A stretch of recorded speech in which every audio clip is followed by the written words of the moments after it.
Welcome to the latest episode of the CHGO Sky Podcast. I'm the host currently, Stephen PridGeon-Garner. You can follow me on Twitter at StayTrueS.3. And we at CHGO Sky, the podcast, are presented by CD1 Price Cleaners. Visit chgo.cd1.com to see why customers save over 30% on their dry cleaning bill. And if you're in the business of sending your clothes to cleaners to be cleaned for alterations or actually to be laundered or dry cleaned, you understand the swiftness at which CD1 is able to get your clothes back.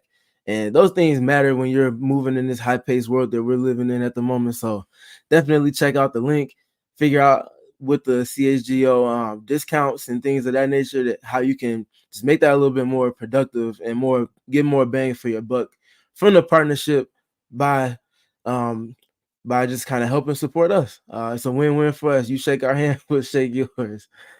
But yeah, welcome to another episode, and we got a handful of quick hitting topics to kind of speak on.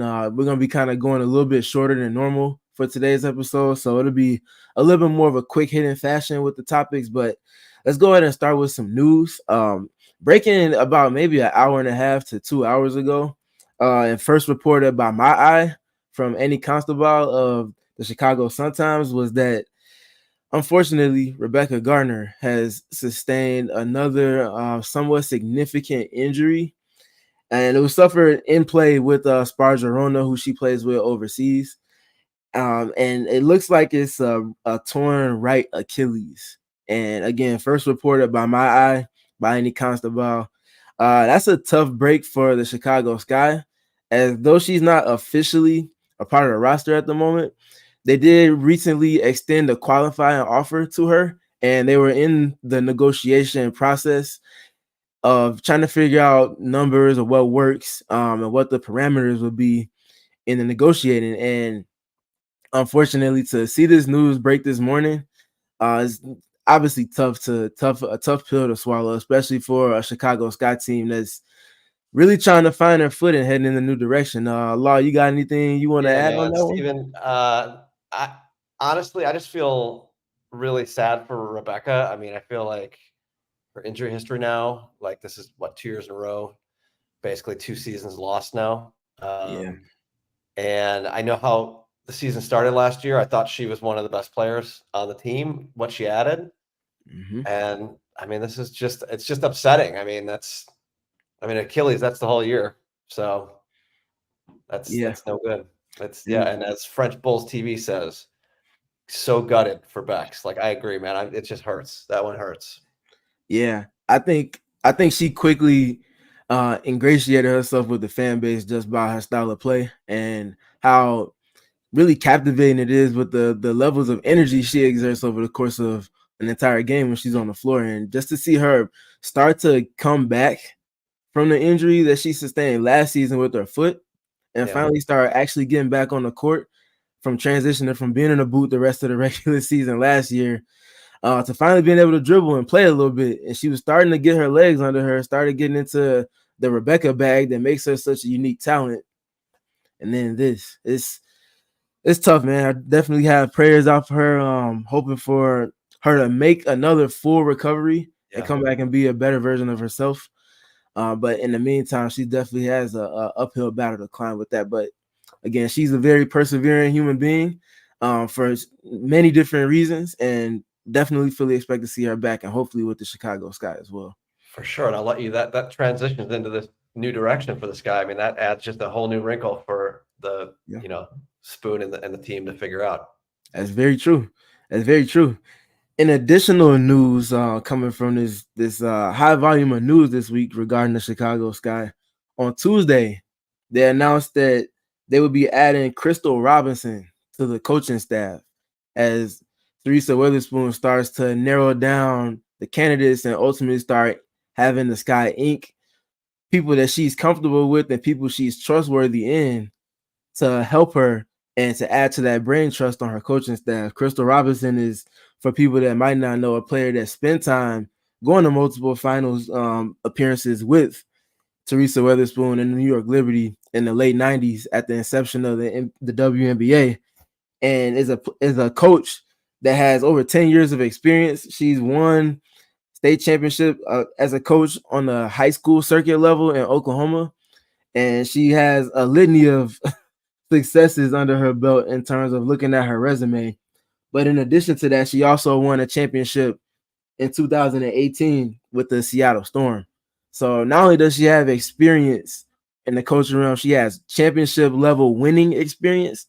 She obviously has the experience being a winning basketball player. And in addition to all of that, she has a synergy with Coach Weatherspoon. And there's certainly a relationship there. There's a level of trust, like I mentioned. And Crystal, it seems like from everything that Teresa Weatherspoon mentioned in her media availability earlier this week, is a person that I would say, just by my estimation, there's a lot of kindredness between those two.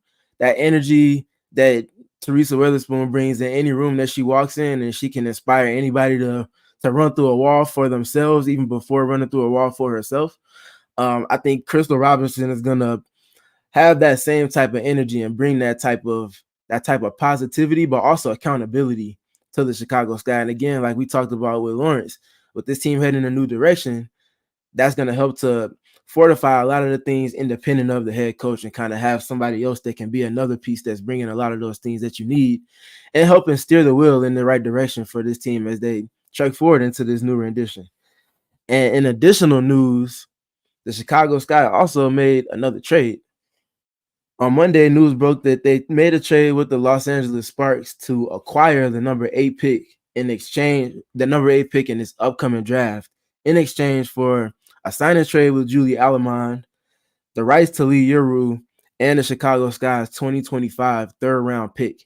So the Sky are making moves, they're wheeling and dealing, and this is a pivot from obviously everything stemming from their intentions with free agency and ultimately not being able to net any of the players that they prioritize most, and being able to pivot from that to a plan B and start to execute by replenishing the draft capital that they have going forward. And what better way to do that than to, with some of the maybe historically potentially best drafts in WNBA history coming up over the next 3 seasons, being able to throw your hat in that in 3 consecutive years in a meaningful manner is important. And for a team that did not have those picks prior to heading into this current offseason, to now have those in their back pocket, in addition to a second round pick for this upcoming draft as well at number 13, that's a very, very quick bounce back and way to pivot from Jeff Pagliocca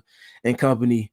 And I think that deserves a hat tip and a salute in and of itself for being able to pivot so swiftly from a plan A to a plan B when you're still kind of getting your feet wet as the league's newest general manager. So hat tip to Jeff for that. And we're kind of looking forward to seeing what the Sky can do in terms of adding talent to what they've already received in trades, being obviously the number 8 pick, like we just mentioned, as well as the players that they received in the trade for Kahleah Copper from 2 weeks ago. So just kind of transitioning from there, I think the first thing that we could talk about is this ESPN article that came out earlier this week, speaking to really just the first kind of mock draft. And it came with perfect timing, seeing that the Sky not only added 1 pick, but added 2 picks in the first round, being the number 3 pick, the 3rd pick in this draft, and the number 8 pick. And in that mock draft from ESPN, it had the Chicago Sky taking Rickea Jackson from Tennessee at number 3. And I think that's a good place to start there, just kind of looking at the projections. Rickea is a player that is just a ball of talent, all types of energy, athleticism, activity that she brings on both sides of the floor. She's been thrusted into a leadership role with the Volunteers over the last 2 seasons of her collegiate career. And I believe she might also be the only senior that's projected to be a lottery pick. So the only player that's a surefire that'll be included in this upcoming draft. As other players have the optionality with the COVID year and being able to decide whether they want to come back for an extra season or not. Rickea is the only one that's surefire to be in it, and for the Sky to have at least the opportunity at her, I think that means everything, because they have some, needless to say, with the loss of Rebecca Gardner, in addition to trading away Kahleah Copper, They have plenty of room on the wing to fill minutes in. And if you can get your hands on the talent that could potentially be the best that comes out of this draft when it's all said and done in potential, that's a great piece to have. And bringing that into everything newness that's coming with the Chicago Sky, having a new face, a younger piece that can kind of chip in there is going to be important. She's a all college talent. She'll certainly be garnering a lot of attention for awards, and her play definitely suggests that it'll translate well to the professional level. She's raw on the edges in certain areas of her skill, but as a scorer, she gets the job done, and she can do so in multiple contexts, whether that be playing out of the post, whether that be working in isolation with a live dribble or a dead dribble, having good footwork below the free throw line and working to play angles to use her size to her advantage, being able to get there herself, not always having to have somebody pass her open, but being able to navigate around the floor with the live dribble and be able to be misleading and play with contact, initiate with contact, and be able to even counter that. She's shown a lot this season in her growth, and I think she was going to be a piece that translates well to the W regardless of what team she ends up going to. But I do think that in terms of fit, in terms of situation, and in terms of the context, there might not be a better situation for her than to be with the Chicago Sky. And I think she's a piece that can certainly help to take this team to another level. Like I mentioned, with the absence of Rebecca Garner, but also in this time spent after Kahleah Copper.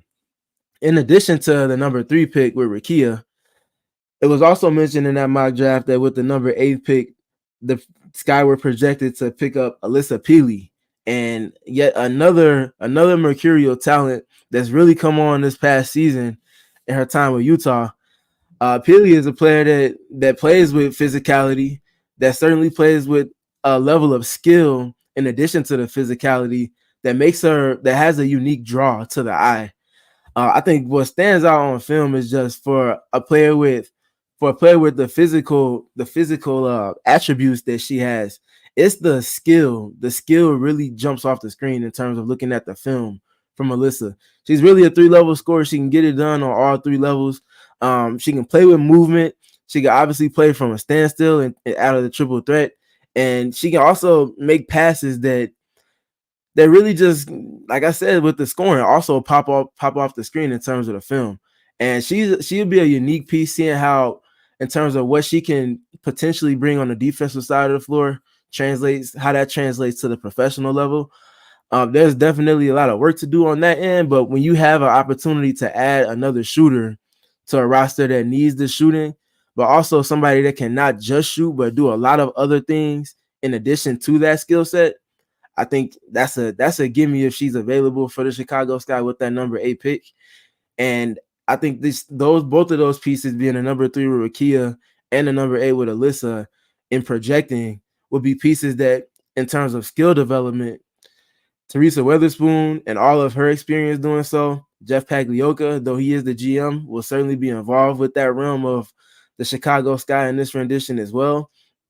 I think having those type of talents and potential in-house to groom up and to really take under your wing and just kind of really help to cater to in terms of their skill and how they ingratiate themselves and integrate themselves into the franchise on the W level it would be a potentially prolific situation that can end up being extremely positive for the Sky.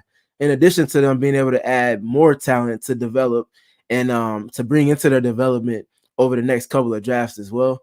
I think if they strike gold and they do a solid job in finding pieces that fit in context and fit in terms of opportunity that they have to present in this upcoming draft, they could surprise a lot of teams in the league, but also surprise a lot of fans and people that are watching the game in terms of being a team that's better than what might be projected to them record-wise and things like that. So it'll be interesting to see how things shake out as we get closer to the draft and we start getting more clarity in terms of who is actually going to be in the draft, who's declaring, who won't be available.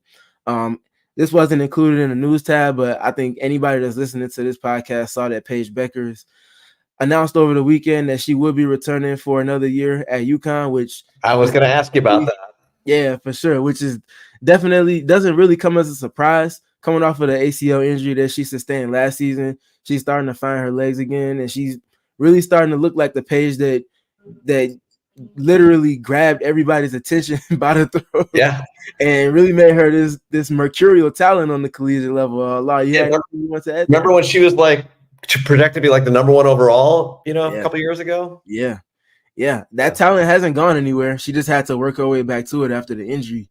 And I think she's done that and then some. And obviously, anybody being coached by Coach Gino Auriemma is going to be league ready mentally, if not also physically and skill set wise. And I think Paige is one of the players that's going to be able to check off all 3 boxes when she does decide to finally come to the league, which looks like it'll be in this upcoming draft next year. Now, okay, let's talk about Caitlin Clark, because some people are starting to say that she might follow Paige's same route there and take an extra year. She also could do that if she wants. Do you have any feelings on which way she's going to go? I think with the way the NIL deals have swayed things heavily into the players having more control over the direction they want to go versus how it was prior to, I think it's incentivized for them to stay another year in college, continue to develop their skills, to continue to also grow into their own physically as women before taking their talents to the W level, because the W level is obviously a lot more physical and it's officiated differently than the collegiate level is. And I do think that both of those players have talents that'll translate, but I think having the physical attributes that come with the extra year in college will definitely be to their benefit. Interesting. I honestly, I got to be honest, I didn't see the game last night between the Hawkeyes and Hoosiers, but I saw that she was like 2 of 13 in the second half and had a rough night. And she said they were like really pushing her out of her spots. Did you watch the game, or like, is that just sort of an off night for her, nothing to worry about? I think it's an off night for her, but because we've seen her play through teams that elect to play the physical card with her. Yeah. But I think a lot of times those kind of in the game dynamics come down to how officials are deciding to officiate a game. If they're giving her the touch fouls that she gets quite often, she doesn't need the whistle to get 40, but that makes that 40 a lot more profound, because now she's dictating who from an opponent's perspective can actually be on the floor, because players are in foul trouble. You just literally can't guard Caitlin Clark if you can't touch her. So if the referees are officiating the game to that dynamic, then she has it all in her hands at that point, and you really just got to play the chance game. But it looks like from what I saw, they were allowing them to be a little bit more handsy than I guess Caitlin is used to, and that obviously played to the Hoosiers' favor, and they got a big time win. Well, considering the Sky have pick 3 and not pick 1, I guess maybe I'm rooting for her to do what you said and spend another year in college. Yeah, by all accounts that I'm seeing and reading, it seems like she's on the fence at the moment. And obviously, I think she's going to sway decisions. There's going to definitely be impact in terms of what decision she decides to ultimately make. If she does go into the draft, it's gonna have a lot more alignment with the mock drafts that we're seeing, as people project that obviously the Indiana Fever will have first dibs on whether they want her or not. And I think it's needless to say that they will be drafting her first if she's available. Yeah. But if she's not, that changes a lot, because I wonder if the Fever decide to do something else with that pick and try to trade it, maybe attach it to a player, bring in another talent. Like, I think there's a lot of domino effect that's going to come from just a decision by Caitlin to decide whether she wants to transition from Iowa or not quite yet. Well, I just don't like that my Hawkeyes have lost 2 of 3. I want to see them cut down the nets in March so that Jay Williams maybe can think that she's a great player, because oh my goodness, was one of the dumbest things I've ever heard. Any discourse that's entertaining anything less than Caitlin being great, I don't think is appropriate. Now, if you want to talk about how that translates to the W, that's a whole nother topic. But to insinuate that she's anything less than great at this current state, with everything that she's not just doing for herself and for Iowa, but everything that she's doing for women's college basketball, and even in a broader scope, women's basketball as a whole, I think you're just looking at it from the wrong perspective. So I know, that's my 2 cents on that one.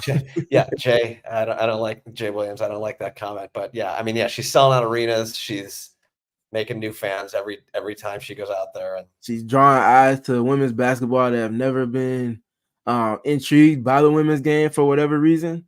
And I think that's a win for everybody in and of itself there, for as people that support women in any capacity, but especially in the basketball realm. So, and anyone who could step over half court and just fire and hit shot after shot, I'm sorry, you're great. You're great at what you do.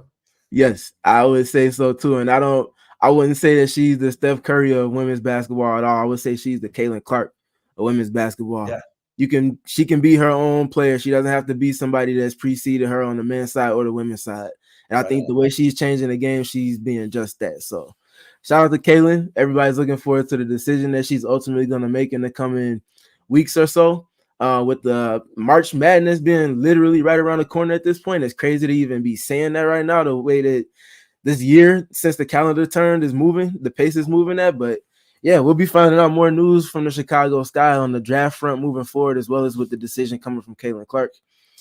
But just kind of transitioning to another topic and just looking at the state of the CHGO Sky's roster at the moment. Let's kind of look at some of the players that they brought in, as I had an opportunity to speak with a few of those players in their media availability over the last 3 days. Let's start with Michaela Onyenwere. So obviously she was brought in via trade in exchange for Kahleah Copper from the Phoenix Mercury. Michaela is very much a tweener, and we had a conversation about that tabbing in terms of trying to assess what position she might play when I had a chance to speak with her yesterday. And I was able to ask her, just kind of looking at the state of women's basketball and really basketball in general, transitioning to being more positionless by the year. I kind of just asked her how that plays to her favor. And when I mentioned the word positionless, she was extremely adamant in nodding in agreement. And before I was able to even finish the question, I think she knew where I was going. And I think a lot of the questions that I guess surrounded her name coming out of the draft a few years ago when she ultimately won Rookie of the Year was that they didn't know how to position her. They didn't know if she was a guard. They didn't know if she was a three. They didn't know if she was a true forward or like a center front court type piece. And I think that kind of played somewhat negatively to the projections that came about in terms of looking at the type of player that she is. However, as we transition into 2024, just a few years after she was drafted, and looking at how players are assessed now, that ambiguity in terms of position and her abilities to facilitate to multiple positions in different contexts on both sides of the floor is, in terms of being like a Swiss Army knife of sorts, really is something that I think any player would want at this point, looking at where the W is headed. And it's good to have her in-house for the CHGO Sky. I'm very curious to see how she's featured within the offense in terms of usage from Teresa Witherspoon, and looking at what type of offense she's going to ultimately try to run, and how Michaela fits into that process in that context. It's going to be unique. We talked about a little bit about her as a screener yesterday, and how that's an opportunity for her to kind of play to her skill sets and not have to always have the ball in her hands. We also talked a little bit about how she can contribute to the Sky in their spacing context. We talked about spacing a lot last season. I think at the present state with the roster that they have, spacing is going to be a little bit more of a concern than it was last season.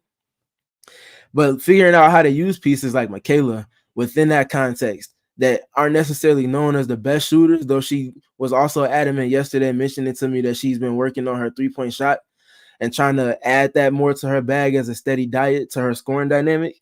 Though she's not respected, and that's going to be a work in progress to get the attention that she wants to be able to play off of closeouts like that. She mentioned being able to cut, being able to screen, and being able to understand how to respace around actions to give players space to work like Dana Evans, and then be able to play off of the attention that they garner in manners like cutting and screening, like we just talked about. So it'll be fun to see how her dynamic integrates into the process for the Sky in this new rendition. But I do think that it's without a doubt that defensively she'll be a weapon and then some. She mentioned to me yesterday that her first conversation with Teresa Witherspoon, and she said she only had like maybe one or two. The first thing that Teresa mentioned to her is that she feels like she can guard 1 through 5. And Michaela was drawn back by that at first.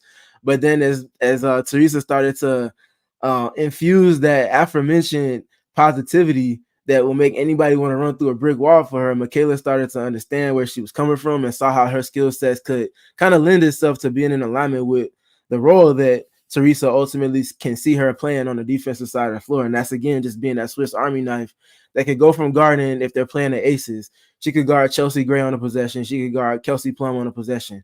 She could switch and guard Jackie Young. She could switch up and guard up 2-3 positions and ultimately end up guarding Asia Wilson. and be able to do a solid job containing the ball. So just kind of looking at how that dynamic plays out for a player like Kahleah is going to be fun to see with her ingratiating herself to the Sky roster. And with that, let's go ahead and dive into our first ad coming from Coors Light. Oh, well, that's me. All right. So here's the deal. CHGO Sky and the CHGO Sports in general, we are sponsored by Coors Light. And whether your team is stressing out or life in general is stressing out, things can feel chaotic. And that's why Coors Light helps you find moments to chill all year long. Coors Light is the perfect cold refreshment to chill you out, especially during a game at Wintrust Arena. I don't know about you, Steven, but occasionally I like to have a cold beer. And there is nothing more chill than cracking open a can of Coors Light. It is perfect for embracing that chill. And guess what? The best part is that the mountains on the cans turn blue as that beautiful Sky jersey. And it is as cold as the Rockies. It is cold lagered, cold filtered, and cold packaged for a smoother finish. And when it's time to chill, we suggest you open a Coors Light. It is mountain cold refreshment, crisp and refreshing as the Colorado Rockies. When it's time to chill, Coors Light is the beer I reach for, and my friends at CHGO Sports reach for too. Get Coors Light delivered straight to your door with Instacart by going to CoorsLight.com/CHGO Dunk. And celebrate responsibly. Coors Brewing Company, Golden, Colorado.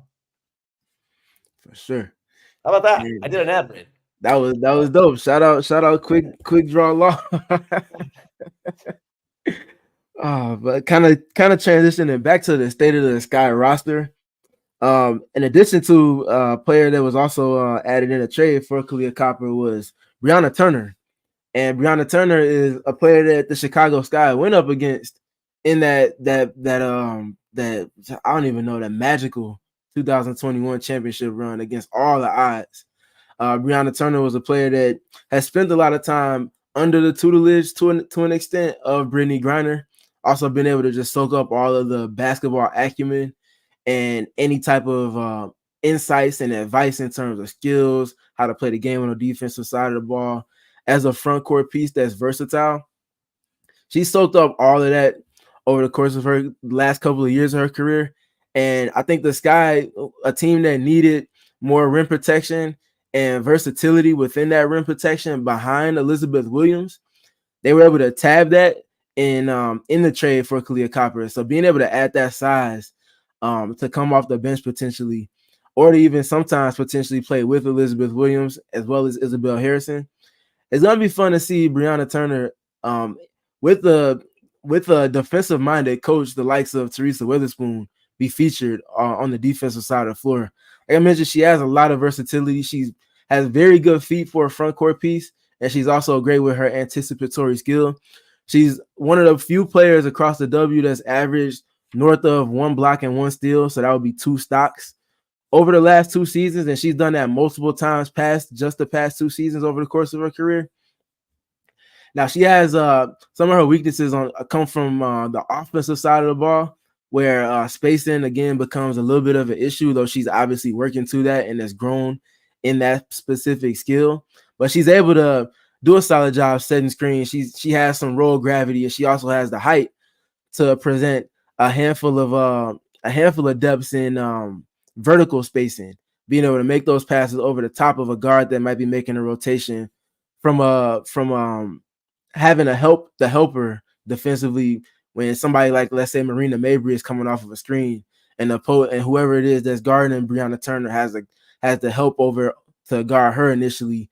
So as she gets into a role, that opportunity to make passes up top rather than it always being a pocket pass or a pass chest to chest is going to be an important dynamic for the Sky to have, especially with the likes of Dana Evans and also obviously Marina Mabry and any other potential guard that they might add to the roster, potentially via trade or obviously through the draft, is going to need, and they're going to be able to use that to their advantage.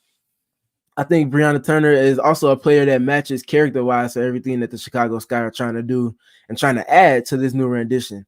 I think one of the biggest takeaways from my conversations and the general conversations that I was able to observe from Teresa Witherspoon's media availability on Wednesday is that they're not just looking to add skill and not just looking to add talent and to check off boxes roster wise.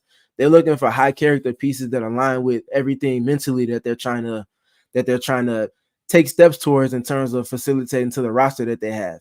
And I think them being able to do that as the baseline and foundation is going to allow for tons of abundances to kind of come from the back end of that down the line, and just being able to have the type of pieces that I feel most aligned with who Teresa Weatherspoon is as a player, how she was as a player rather, and who she is as a coach and who she is as a person.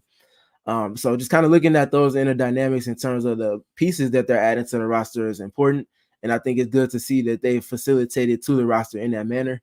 And both Teresa and Jeff, when I asked them if they felt like they did a solid job adding players to the roster that align there, were also emphatically on the yes side and saying that they're also not just excited to coach the players off of the skills, but also excited to coach those players off of the type of personalities and the people that they are. And again, like I mentioned, that's as important as anything when you're looking at trying to establish a new identity with a new coach, a new general manager.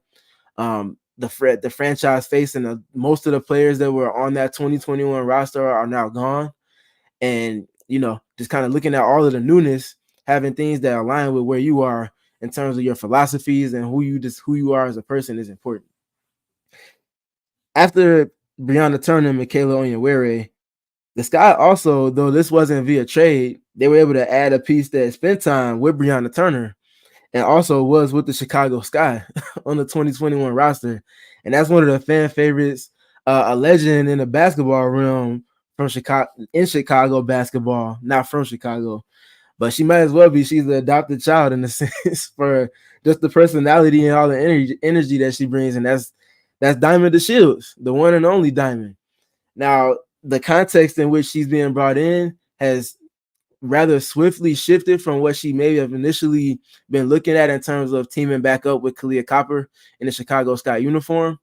Nonetheless, the fact that the Sky are the team that ultimately were able to bring Diamond back in, and for her to also choose to want to come back to Chicago after a lot of the conversations that have been had over the last couple of weeks about facilities, ownership, and the swiftness at which they're making decisions, for a player like Diamond to decide to want to come back to Chicago, and for Chicago, as far as the front office for the Sky, to obviously want to welcome her back with open arms, it says a lot about the city. Teresa Weatherspoon had plenty to speak on about that in terms of gauging the decisions made by free agents and how this one cannot have an eye being batted upon it. And I couldn't agree more. And I think Diamond is going to have a chip on her shoulder that is as big as any chip that she had prior to, even before she became a member of the Sky for her first stint. And I think that all of that is going to ultimately add to Diamond just being a major plus for the team. She mentioned to us in her media availability on Tuesday that she hadn't played basketball in over 300 days after trying to nurse herself back to full health to be able to be her true self, and how that time off has really kind of added a lot of perspective to where she is mentally as a human, even before a basketball player. I mean, I got to be honest, Steven. I think she was my favorite player in her first stint with the Sky. I had the pleasure of it had nothing to do with the team. She was at a conference about women's sports and her role in it. And just hearing her speak as a human being, I was immediately Team Diamond for sure, for life. And so I'm pretty excited to have her back in the city. I think I loved what she brought to the team, her energy, and it's just great to have her back. She's awesome. Yeah. Diamond, it's honestly, if you're a fan, if you're a fan of the Chicago Sky specifically, or even if you're somebody that's in the media, like us two, I think it's impossible to not find yourself rooting for Diamond just as a human, to see the litany of injuries and time spent away from basketball that she's had to, for that fire to never have dissipated in any capacity, and for her to just continue to approach it with such an inspirational type of energy about her. She's special. She's really special just as a human being. And I think anything that she adds in terms of the world-class athleticism that she brings to the court is just all a cherry on top of the person that she is. But I think it all, again, just stems from who she is as a person and her 100%. I totally perseverance. agree. Yeah, that's a great word for her. She's special. She's awesome. She is. She's one of the best stories in all of basketball. We can literally talk about Diamond for an entire podcast. Yeah, and let that be us manifesting and being able to have a conversation with Diamond on the podcast, hopefully in let's the future. manifest that. Manifest that. I'd love to see her talk to you. That'd be great. Most definitely. But yeah, she was very candid in her conversations with the media on Tuesday. And she spoke to, like I mentioned, not having played basketball in over 300 days as a decision, just to get her body back to being fully herself, and kind of talking about her skill and what she is going to bring to the Chicago Sky. She talked about leadership first and foremost, just having a brand new perspective than she had her first time around with the Sky, and just the maturity that comes with having spent so much time, but also carrying the weight that she's had to, in addition to her time being spent as a professional basketball player. It's all going to be an added plus to this team. And in addition to all of that, just the athleticism that she brings, like I talked about a little bit earlier, and her being able to just get downhill whenever she wants to. I think that's going to be something, in addition to obviously Dana Evans being cut from that same cloth. It's going to be Just fun. gonna add Dana's name to that, how she can mix in with Dana for sure. Yep. And she actually mentioned in the media availability that she was happy and excited to play with Dana. Obviously, Dana was in a completely different role, and she ultimately will be going into this upcoming season, which speaks to the context that Diamond left the Sky in, to the context that she's coming to it in now. That's all playing to the favor of Dana. Not making projections, because Teresa Witherspoon was very clear that everything is going to be open competition in terms of roles, who's going to start, who's going to be six player, and all of that stuff. But clearly Dana has the talent that's going to suggest that she's going to have her say so on who's going to be the starting point guard for this team. And Diamond spoke to the skill development that she's seen from Dana, and just how her mentality, when Diamond said she left the team, she said she had beyond a shadow of a doubt. There was no doubt that Dana could be the player that she's ultimately becoming. It was just gonna take time and nurturing. And she said she's one of the most hardworking players she's been around. And she also made sure to note that Dana was her rookie when Diamond was here in 2021. So obviously that speaks to the relationship that they have. They remained in contact since then, and coming back is obviously just going to rekindle that fire. And I think there's a lot of kindredness between those two, not unlike Teresa Witherspoon has with the coach Crystal Robinson that she added to her brain trust. Yeah, I saw Dana put up 35, 5 and 7 the other day overseas, and like you said, a completely different player now than when Diamond left here, and the two of them together should definitely they will mesh very well, is what I'll say. Most definitely. I'm certainly looking forward to Dana making her growth this upcoming season. She's gonna have a major topic coming in podcast to come from us, just speaking to her skill development, her growth, and everything she's shown over in Turkey. But just kind of looking at Diamond, she talked about the three ball being one of her quote unquote biggest weaknesses to her game, and how that's something that she's been diligent with working towards. And she says she's very comfortable the space that she's operating in with that specific skill. So it's going to be intriguing to see how that integrates into the process for the Sky. And I'm also curious to see if she can start to get a little bit more attention from defenses, because if she's doing that, even just a half step closer in terms of garnering longer closeouts, with her driving ability to blow by anybody whenever she really wants to, and also finish at the cup, but just generally generate paint touch after paint touch ad nauseum. If she's starting to get people to close out a little longer to the 3-point line, it's going to be a one hell of a season in store for her. And I think she's with the right type of coach to understand who she is as a person and how to get the absolute most out of her as well. And I think those inner player coach dynamics are as important as anything where this team is at the moment. Yeah, I think you're spot on. I like the mix that Spoon's going to have with the direction they're going. It's there's a lot of interesting parts and pieces. Obviously, have to put it together, but that's what camp's for. That's what the preseason's for. Yep. That's how it works. And speaking to you bringing up camp, Teresa mentioned on Wednesday that she thinks that with the players that they've compiled from the players we just mentioned, we still haven't talked about Lindsey Allen quite yet, to the players that are already on the roster, as well as the training camp invites that they had, like Kaiser Gondrzak and also Trinity Carter. Teresa was very how can I put it?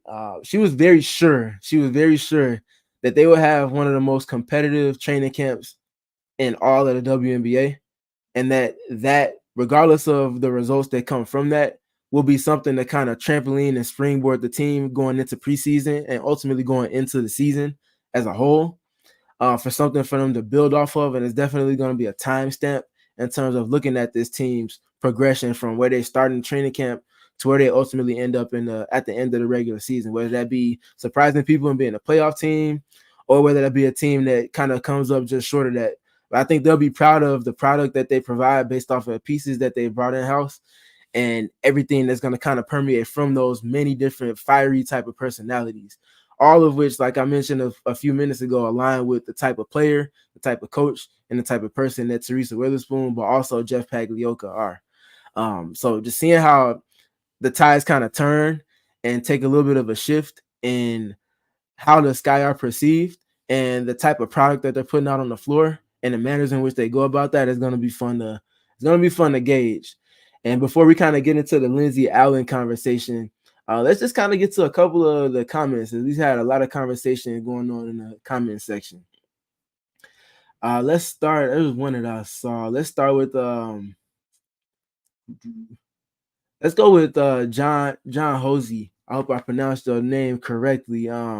Talking about Brianna Turner and talking about he liked what he saw from her in Phoenix last season.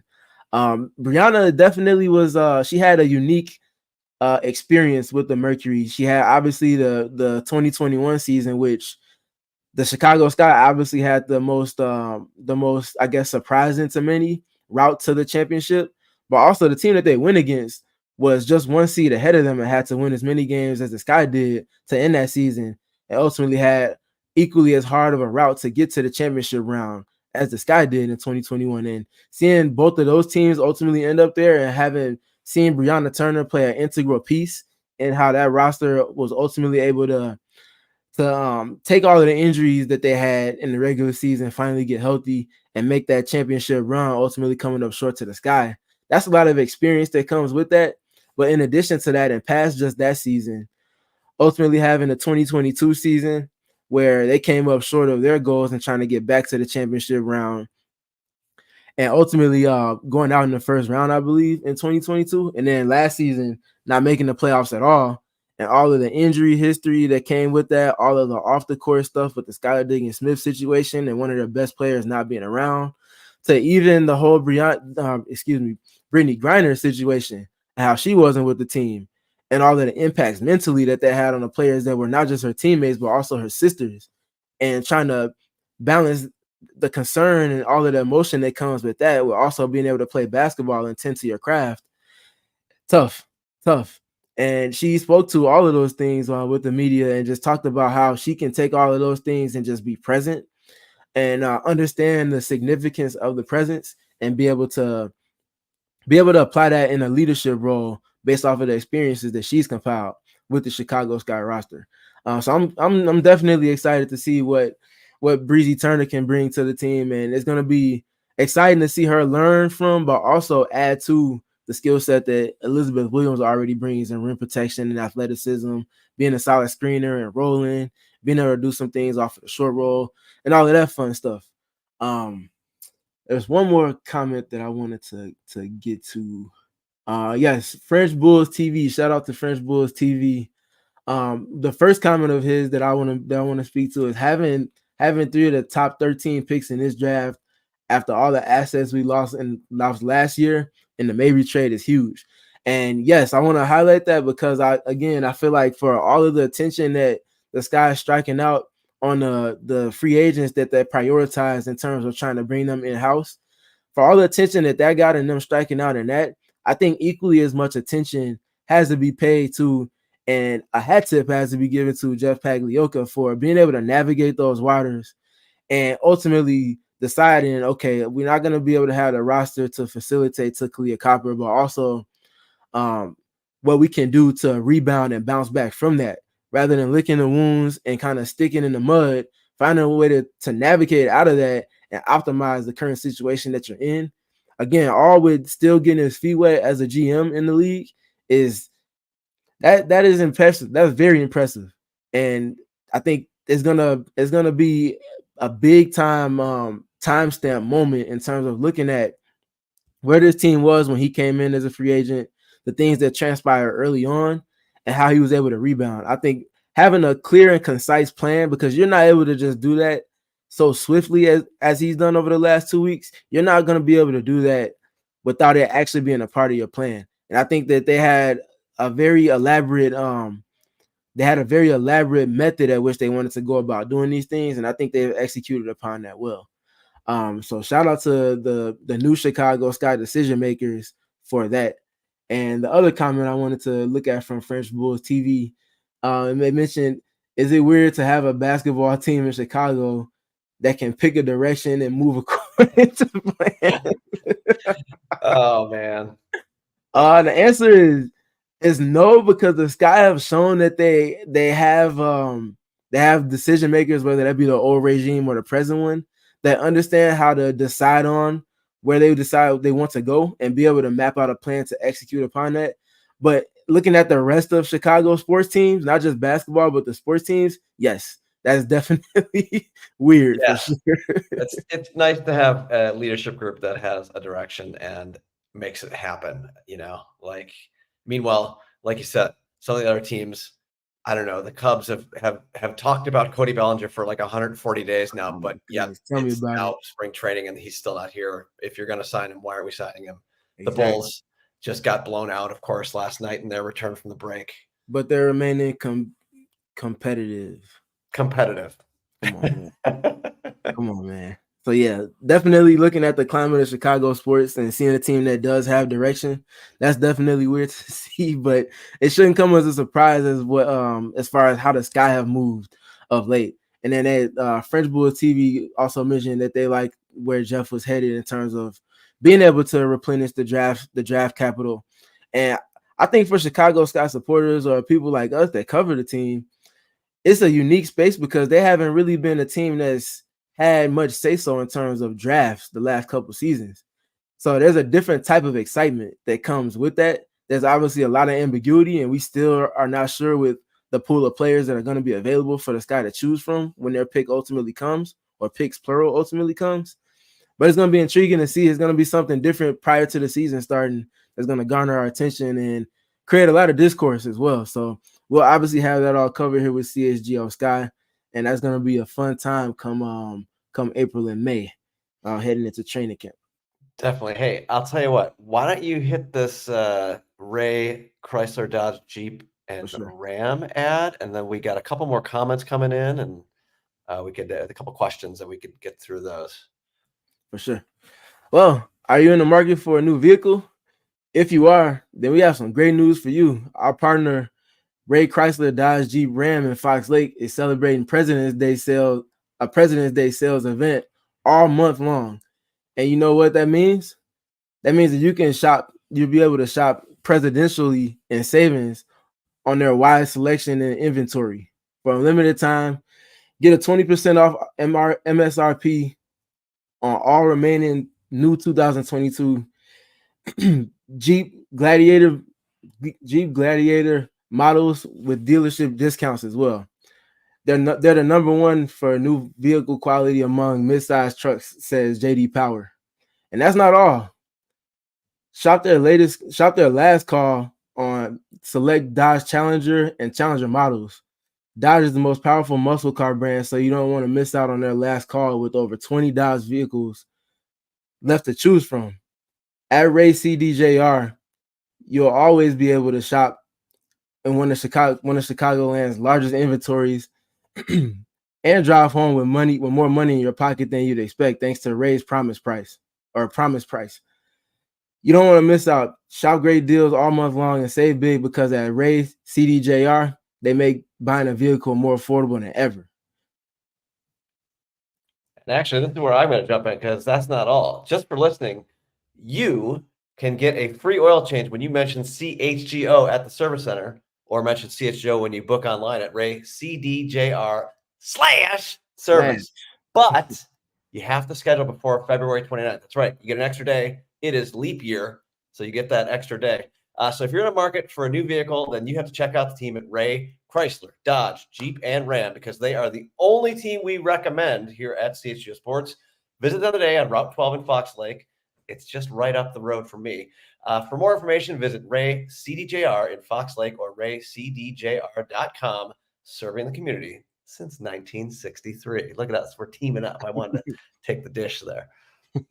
For sure. I kind of transitioned into the Lindsey Allen talk. Lindsey is a player that spent a lot of time in the league. I think she's been in the league for 7 seasons, if I'm not mistaken. She's also a Notre Dame Fighting Irish, not unlike Marina Mabry, and also not unlike Brianna Turner, players that she spent time with at multiple stints. So it's going to be intriguing to see what she can bring to the roster. I'm curious as to how it's going to go as far as the point guard position. Obviously, Lindsey's had experience being a starting point guard at multiple stops over the course of her career. And she's also a player that has the experience that comes with being a professional point guard, whether that be overseas like she currently is or on the W level. And how that either is of service to Dana Evans, or if it kind of comes in just supporting Dana as a sixth player type of role.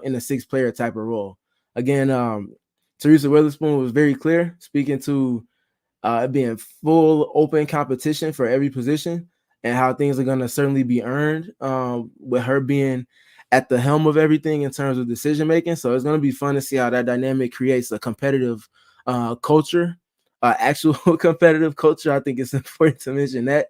But it's gonna be fun to kind of see how these dynamics play out. But for Lindsey, she's in every essence of the adage is a true point guard, and being able to get things organized on the floor, be able to adapt to the many changing defenses that team that the Chicago Sky will ultimately see with the types of offensive talents that they have.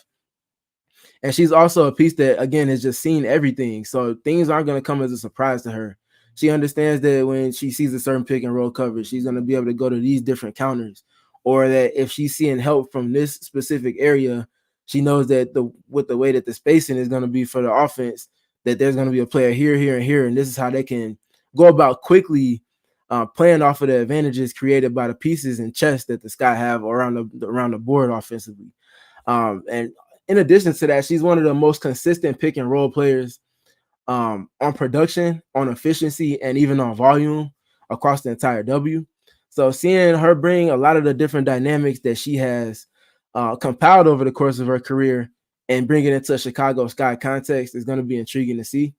I had the pleasure of speaking with her yesterday about just where the WNBA has headed in terms of point guard play, because when she came into the league, like she mentioned to me, it was players like Sue Bird that were pretty much the cream of the crop in terms of the position. And obviously Sue Bird wasn't solely ball dominant, as she was able to do a handful of things off the ball as well. The game was a little bit more catered to point guards bringing the ball up the floor, setting up the table for the offense to ultimately play off of. Whereas now, like I talked about in my conversation with Michaela Onyenwere, things are growing a lot more positionless.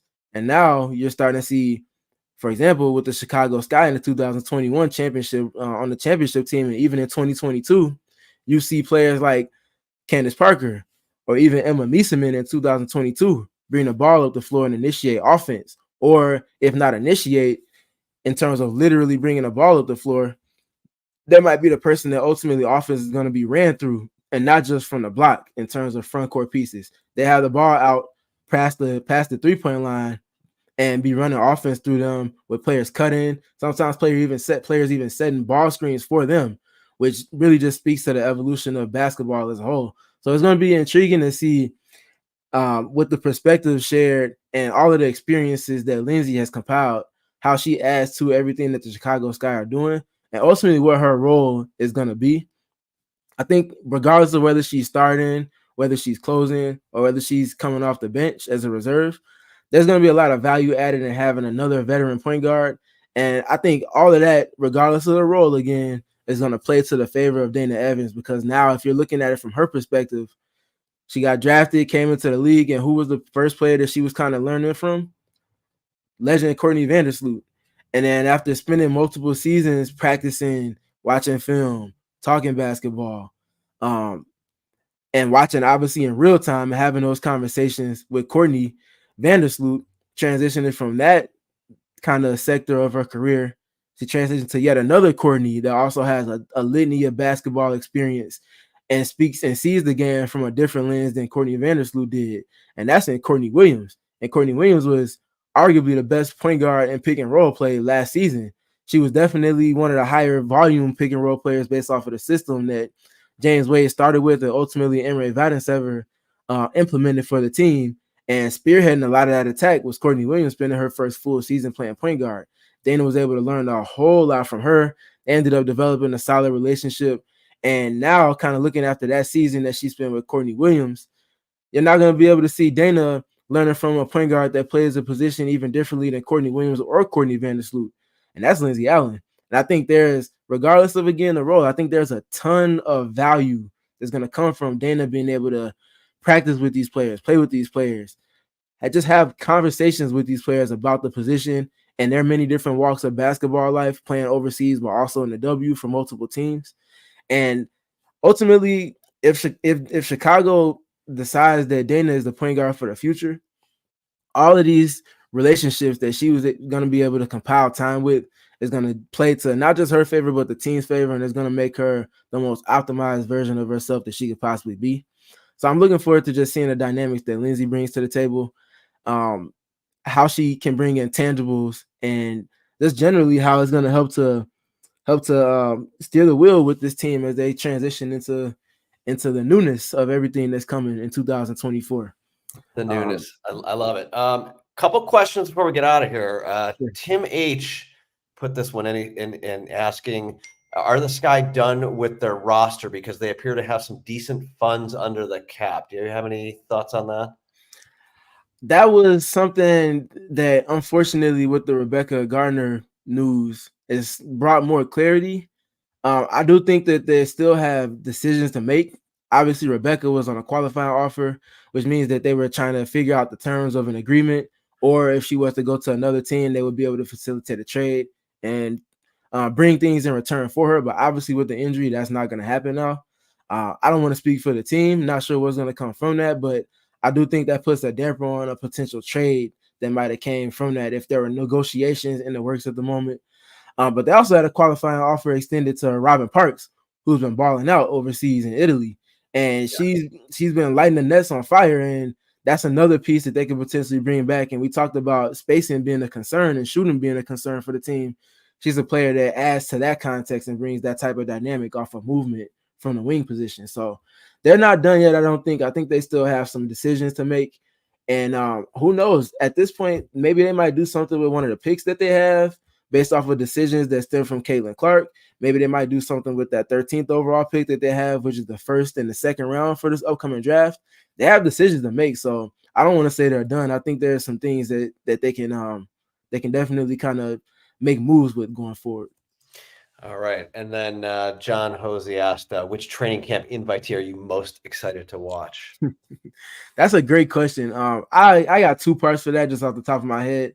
For everything that Kaiser went through in her personal life and how public that was and how things were spoken on inappropriately, ultimately context provided to it, and just generally seeing how she's mentally worked through all of those things, for her to have garnered this opportunity, I mean, just like with Diamond and her injury history, it's hard to not root for somebody like that.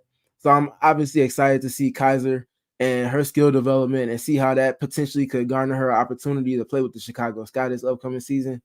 But looking at things on the court, I think Chennedy Carter, she showed that on the collegiate circuit, and obviously when she ultimately got drafted coming into the W, I think she averaged 15 to 17-ish points in her rookie season and had rookie of the year. Obviously attention that came from that. She is definitely a prolific talent. There's not many players in the W now that are going to be able to stay in front of her. I think it's just a matter of Chinity being able to sustain it in a different with a different team, and for her to find some sustainability within sustaining that is going to be good. So I'm curious to see how she integrates herself in, and I know she can compete with the best of them. So it's going to be fun to see what that Chicago Sky guard group looks like as well. All right, that's awesome. And just a shout out to Region Rev, who said she had got to skate. I'll catch the rest later. And then my guy Gary Rock Rose give me a little shout out. All right, before we go, I want to hear your thoughts. Were you in the building on Saturday night for the All-Star Saturday? Yes. Okay. So honestly, I don't really care about the dunk contest stuff. Like, we could talk about all that another time, but like the Sabrina versus Steph thing, what was the energy like in the building, first of all? Well, I mean, everybody was captivated because anytime Steph Curry has the ball in his hands, that's naturally going to have a gravity to it, not unlike with Sabrina by the same measure. So seeing the greatest shooter of all time in a sports context matched up against, somebody like Sabrina, who's obviously staking her own claim, especially on the women's side, but generally with how she's pushing the evolution of basketball on the women's side as well. That's a spectacle times two. So yeah, that's a lot of greatness on the court at one time. I mean, of course we talked about the Caitlin Clark stupid comments from Jay Williams. TNT made dumb comments about Sabrina and like kind of ruined the moment from the TV perspective. But like, yeah, she hit 26, same number as Dame in the 3-point contest. The high mark there. So she was awesome. That should have been needless to say, but the fact that we are actually having this conversation and that she didn't need to scoot closer to the line, because what was the point? Yeah. So dumb. But okay, this is my question. Yeah. I saw this posed on the Twitter bird machine. Do you think she should have had Steph go first so that she could have found the number? I think Sabrina is the type that want to set a tone, then follow up on someone else's act. So just kind of seeing her publicly from when she was in college to now, that definitely aligns with the mentality that she has. Yep, as a shoot first, shoot second, shoot third type of person before someone else. So yeah, that was true to her nature to decide to go first. I can't say it would have been more or less to her advantage, but I think it was better for her to set the tone with her obviously acknowledging Steph for the greatest shooter that he is. So I mean, yeah, he's the greatest shooter in the world. Like, so he saw her number and said, "Okay, I see you." For sure. I think I just think that was great for basketball though as a whole. I hope that ultimately the W can now flip the script and have Steph come and shoot against Sabrina at W All-Star. I think that would be a perfect way to start some sort of partnership in terms of bringing players from both sides to each's All-Star experiences. That way people can grow more fond of the talents that exist on the other side of the best level of basketball that we're seeing in the world. That's all coming from, our little United States of America. So yeah. I'm curious to see where that partnership goes, but I think they set a great tone for things to come from here. That's pretty rad. I mean, yeah, what was that? Where did that rank in like the highlights of your All-Star experience? I think even going in, it was one of my favorite things. And I think coming out, it was like maybe second, if not 1B, to just the in-person experiences I was able to have with talking with players and coaches and being in the same spaces a lot of the other media people in the NBA realm. So it was a fun experience, but I think that's going to be the biggest takeaway going forward, just because of how it changes things and how people see the game going forward. That's rad. All right, well, that's all I got for you. So sure. Well, I'll let you for sure. Well, thanks again to Quick Draw Law, Lawrence, for being the best producer. We appreciate all his efforts he does behind the scenes, and when he does decide to peek in and give his most valuable 2 cents to everything that it is we're talking about, We appreciate you.